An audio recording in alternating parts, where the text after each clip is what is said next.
এই পাস্তার রেসিপি যদি একবার বানানো শিখে যান তাহলে কিন্তু আর রেস্টুরেন্ট থেকে কিনে খেতে হবে না। হ্যালো এভরিওয়ান, আসসালামু আলাইকুম। সাবিয়াস রেসিপিতে আপনাদের স্বাগত। আজকে আমি আপনাদের একদম রেস্টুরেন্টের মতো করে ওভেন বেক পাস্তা তৈরি করে দেখাবো। খুবই সহজ তৈরি করা আর ভীষণ মজার। চলুন তাহলে রেসিপিটি দেখে নিই। পাস্তা রান্নার জন্য প্রথমে পাস্তা সেদ্ধ করতে হবে। এখানে আমি পর্যাপ্ত পরিমাণ পানি নিয়েছি আর নিয়েছি লবণ দিয়েছি সাথে, আর সামান্য তেল দিয়েছি। যখন ফুটে উঠবে তখন আমি পাস্তাটা দিয়ে দিব। পাস্তাটা আমার 10 মিনিট লাগবে সেদ্ধ হতে। প্যাকেটের গায়ে কিন্তু লেখা থাকে কতক্ষণ সেদ্ধ করতে হবে।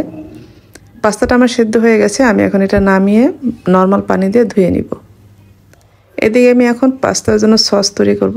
আজকে হোয়াইট সস পাস্তা করবো, এই জন্য হোয়াইট সসটা তৈরি করে নিব। এই জন্য এখানে আমি প্রথমে বাটার দিয়েছি 1 টেবিল চামচ আর তেলও দিয়েছি 1 টেবিল চামচ।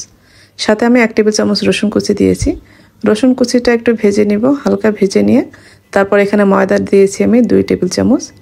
ময়দাটা একটু ভেজে নিব।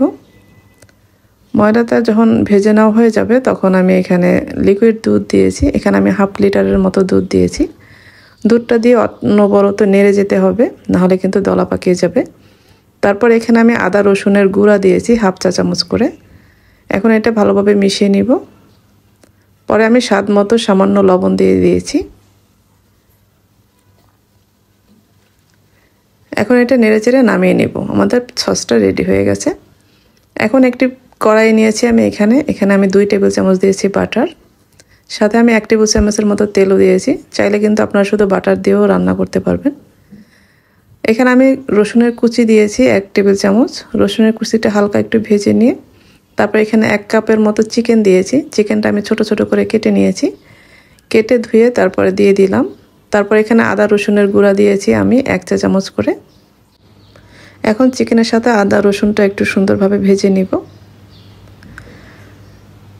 কালো গোলমরিচের গুঁড়া দিয়েছি 1 চা চামচ।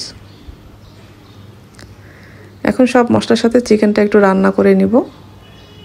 চিকেনটা সেদ্ধ হয়ে গেলে তারপরে আমি এখানে যে সসটা তৈরি করে রেখেছিলাম সসটা পুরোটাই দিয়ে দিয়েছি। সসটা দিয়ে খুব ভালোভাবে মিশিয়ে নিব। তারপরে আমরা সেদ্ধ করে রাখা পাস্তাটাও দিয়ে দিব। এখন আমরা এটা নেড়েচেড়ে মিশিয়ে নিব। এখানে আমি ডানো ক্রিম নিয়েছি। ডানো আমি এখানে 2 টেবিল চামচ দিয়েছি। ক্রিমটা যত বেশি দিবেন খেতেও কিন্তু বেশি ভালো লাগবে। এখানে তারপর আমি মোজারেলা চিজ দিয়েছি। চিজ ক্রিম এটা আপনারা পছন্দ মতো দিবেন, যত দিবেন ততই মজা লাগবে খেতে। তারপরে এখানে আমি মিক্সড হার্ব দিয়েছি 1 চা চামচ। ইটালিয়ান সিজলিং যেটা ওইটা। এই তো আমাদের পাস্তাটা হয়ে গেছে। আমি এখানে একটা ওভেন প্রুফ বাটি নিয়েছি। সেটার মধ্যে আমি পাস্তাটা দিয়ে দিব। প্রথমে পাস্তাটা দিব, তারপরে উপরে আমি চিজ দিব। এখানে চিজটা একটু বেশি পরিমাণে দিলে খেতে বেশি ভালো লাগবে। আমি এখানে আমার পছন্দ মতো চিজ দিয়ে দিলাম, মোজারেলা চিজ। তারপরে এখানে আমি কয়েকটা ক্যাপসিকাম এভাবে লম্বা করে কেটে এভাবে দিয়ে দিব। এটা দেখতেও ভালো লাগবে। তারপরে এখানে আমি কিছু ব্ল্যাক অলিভস দিয়ে দিব। এটা দেখতেও ভালো লাগবে আর খেতেও কিন্তু ভালো লাগবে। তারপরে এটা আমি ওভেনে বেক করে নিব 180 ডিগ্রিতে 20 মিনিটের মতো আমি বেক করে নিয়েছি। যখন উপরে একটা সুন্দর কালার চলে আসবে তখন আমরা এটা নামিয়ে নিব। এই তো আমার তৈরি হয়ে গেল ওভেন বেক পাস্তা। এটা খেতে কিন্তু অসম্ভব মজার হয়। ছোট বড় সবাই কিন্তু অনেক বেশি পছন্দ করবে। আশা করছি আজকের রেসিপি আপনাদের ভালো লেগেছে। ভালো লাগলে লাইক, কমেন্ট এবং শেয়ার করে দিবেন। যারা আমার রেসিপিগুলি ফেসবুক থেকে দেখেন পেজটি ফলো করার অনুরোধ রইল। আর যারা ইউটিউব থেকে দেখেন চ্যানেলটি সাবস্ক্রাইব করার অনুরোধ রইল। সবাই ভালো থাকবেন। পরবর্তী রেসিপি দেখার আমন্ত্রণ রইল। আজকে এ পর্যন্তই। আল্লাহ হাফেজ।